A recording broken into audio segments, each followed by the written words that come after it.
नमस्कार, आप देख रहे हैं कैपिटल टीवी बिहार। मैं हूं आपके साथ सृष्टि शाह। बिहार विधानसभा चुनाव से पहले राज्य की राजनीति हर दिन एक नया मोड़ ले रही है। इसी कड़ी में एआईएम के प्रमुख असदुद्दीन ओवैसी की एंट्री ने सियासी हलचल को तेज कर दिया है। ओवैसी ने लालू यादव की पार्टी से गठबंधन की चर्चाओं पर बड़ा बयान देते हुए कहा कि महागठबंधन ना होना उनकी कमजोरी नहीं थी, बल्कि इसका असर आरजेडी को ही भुगतना पड़ेगा। ओवैसी ने दावा किया कि आने वाले चुनाव में एआईएमआईएम सीमांचल क्षेत्र में आरजेडी को कड़ी टक्कर देगी और उसे हराकर अपनी ताकत को एक बार फिर से साबित करेगी। सीमांचल की राजनीति पर सबसे पहले अगर बात करें तो एआईएम की सबसे ज्यादा पकड़ मजबूत मानी जाती है। ऐसे में ओवैसी का ये बयान आरजेडी के लिए ही कहीं ना कहीं सीधी चुनौती बनते जा रहा है। उन्होंने स्पष्ट कहा कि एआईएम का फोकस गरीबों, पिछड़ों और वंचितों की आवाज को मजबूत करना है और उनकी पार्टी किसी भी कीमत पर समझौते की राजनीति नहीं करेगी। कुल मिलाकर ओवैसी की इस एंट्री से बिहार की चुनावी सियासत और भी दिलचस्प हो गई है। अब समझना होगा कि सीमांचल में इस सियासी मुकाबले का नतीजा किसके पक्ष में जाता है। तो चलिए इस खबर को जरा विस्तार से जानते हैं। बिहार चुनाव में ओवैसी की एंट्री, आरजेडी पर साधा निशाना। बिहार में विधानसभा चुनाव नजदीक आते ही सियासी पारा लगातार चढ़ रहा है। पटना में कांग्रेस ने आजादी के बाद पहली बार कांग्रेस कार्य समिति सीडब्ल्यूसी की बैठक का आयोजन किया। इस बीच बुधवार को एआईएम के प्रमुख असदुद्दीन ओवैसी भी बिहार पहुंचे।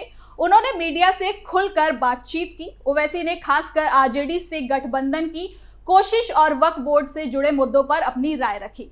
उन्होंने खुलकर कहा कि उनकी पार्टी ने आरजेडी से गठबंधन के लिए लालू प्रसाद यादव को 2 पत्र लिखे थे और तेजस्वी यादव को 1 पत्र लिखे थे। ओवैसी के मुताबिक उनकी पार्टी ने सिर्फ 6 सीटों की मांग की थी और किसी मंत्री या फिर पद की भी लालसा को नहीं दिखाया था। आरजेडी से गठबंधन पर रखी बात, कहा बिहार में मुस्लिम की आवाज उठाने वाला नेता नहीं। ओवैसी ने यह भी याद दिलाया कि 2020 में विधानसभा चुनाव में एआईएम ने 5 विधायक जिताए थे, जिसमें से 4 विधायक जो थे वो आरजेडी ने उनसे छीन लिए। इसके बावजूद उन्होंने आरजेडी से गठबंधन की पेशकश की। ओवैसी ने स्पष्ट शब्दों में कहा कि महागठबंधन का प्रस्ताव रखना मेरी कमजोरी नहीं थी। उन्होंने महागठबंधन पर निशाना साधते हुए दावा किया कि एआईएमआईएम सीमांचल की राजनीति में निर्णायक भूमिका निभाएगी और आरजेडी को इसकी चुनौती भी देगी। ओवैसी ने कहा कि एआईएम का मकसद सिर्फ सत्ता की राजनीति नहीं, बल्कि वंचितों, अल्पसंख्यकों और गरीबों की आवाज को बुलंद करना है। इसके साथ ही ओवैसी ने कई बड़े दावे और आरोप भी लगाए। उन्होंने कहा कि बिहार में मुस्लिम समाज की आवाज उठाने वाला कोई बड़ा नेता नहीं है। ओवैसी ने तंज कसते हुए कहा कि जिन्होंने इस पार्टी को बनाया, हम लोगों ने उनको पत्र लिखा।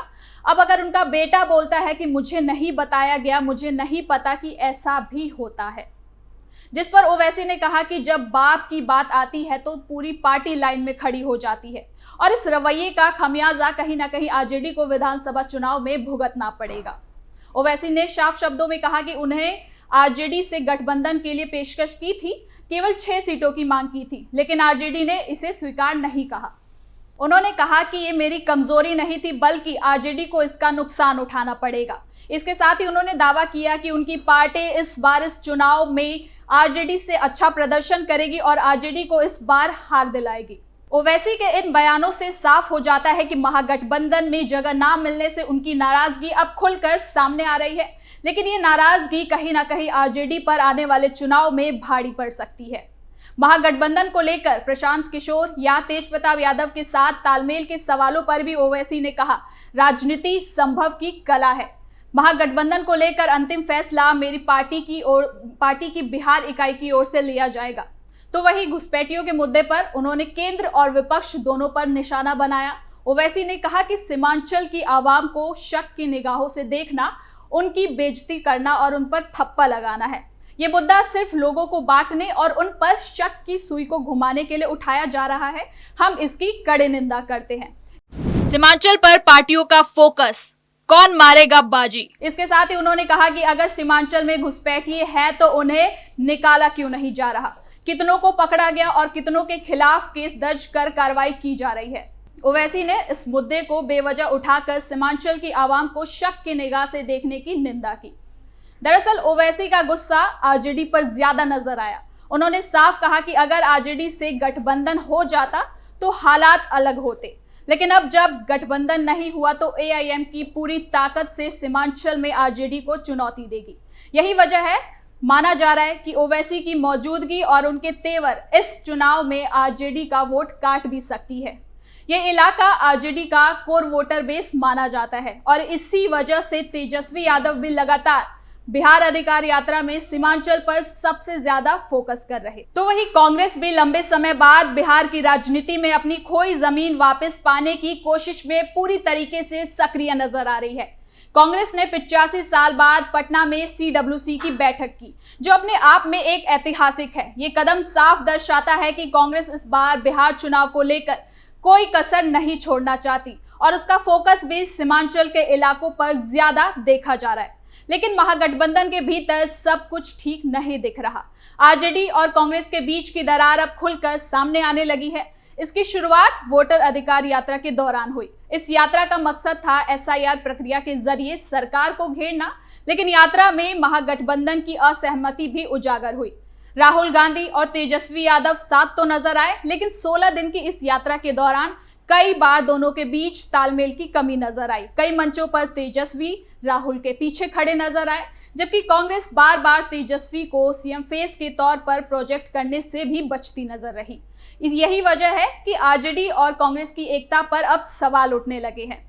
यात्रा के बाद तेजस्वी यादव ने अपनी नाराजगी साफ कर दी और एक नई यात्रा बिहार अधिकार यात्रा का ऐलान कर दिया। इस यात्रा में तेजस्वी अकेले ही चुनावी मोर्चा संभालते नजर आ रहे हैं। उन्होंने यहां तक कह डाला कि वो अकेले 243 सीटों पर चुनाव लड़ेंगे। भी चाहेंगे और इस बार 243 सीट पर तेजस्वी चुनाव लड़ेगा।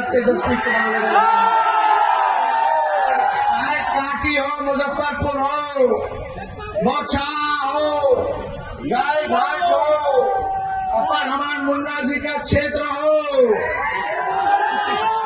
हर जगह से तेजस्वी चुनाव लड़ने का काम करेगा। यानी महागठबंधन में सीट बंटवारे पर सहमति मुश्किल नजर आ रही है। कुल मिलाकर बिहार की चुनावी राजनीति इस बार बेहद दिलचस्प मोड़ लेने वाली है। एक तरफ एआईएम प्रमुख ओवैसी आरजेडी को सीधे चुनौती दे रहे हैं, तो दूसरी ओर कांग्रेस और आरजेडी के बीच असहमति महागठबंधन की एकता पर सवाल खड़े कर रही है। तेजस्वी जहां अपने दम पर चुनावी मैदान संभालने का दावा कर रहे हैं, तो वहीं कांग्रेस अपनी खोई हुई जमीन को वापस पाने के लिए लगातार कवायद कर रही है।